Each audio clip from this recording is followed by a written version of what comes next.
Literalmente. Então a gente vem aí, são duas interpretações, são duas hermenêuticas diferentes, né? A hermenêutica dele aqui é a hermenêutica que você adjetivou como fundamentalista, que é uma hermenêutica clássica, né?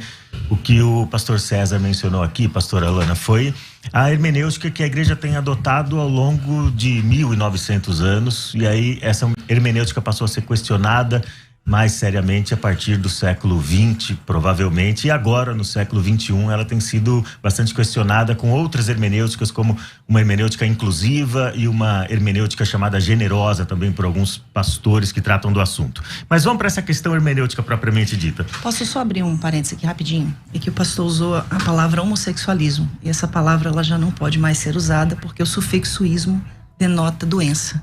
Isso já foi erradicado, inclusive, dentro do conceito de psicologia mundial.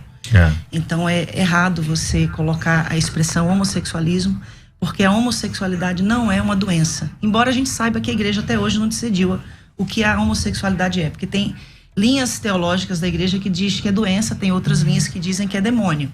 Né? Então, dentro do conceito científico, o sufixo ismo não pode mais ser utilizado, porque não é mais considerado doença. Aliás, a gramática que envolve esse debate, como tantos outros debates, né? A gramática que envolve esse debate, ela está sempre mudando, né? Então a gente acaba... Em minha defesa, só quero dizer o seguinte, que essa compreensão, ela é uma compreensão do movimento homossexual ainda. Não me sentirei ofendido se você me chamar de alguém que pratica o cristianismo, por exemplo, tá certo? E acho que o hindu não se acha ofendido de ser chamado de alguém que pertence ao hinduísmo, e o islã que pertence ao islamismo.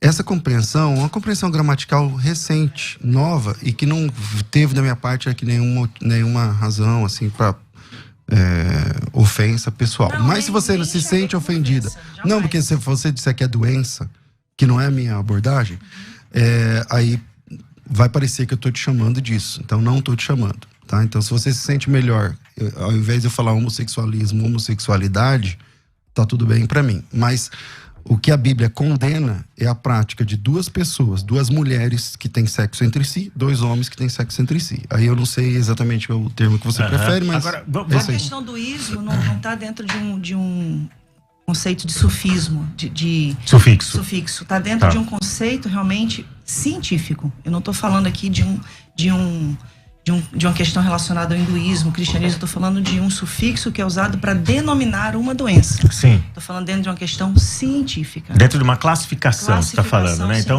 dentro exato. do jargão médico, você está falando, do jargão científico e do jargão médico, né? Porque, de fato, como o pastor César mencionou, pastora, esse sufixo ismo, ele não vai denotar sempre uma doença, né? Ele, por exemplo, pode denotar uma escola de pensamento, no caso que ele descreveu aqui, uma religião e tudo mais.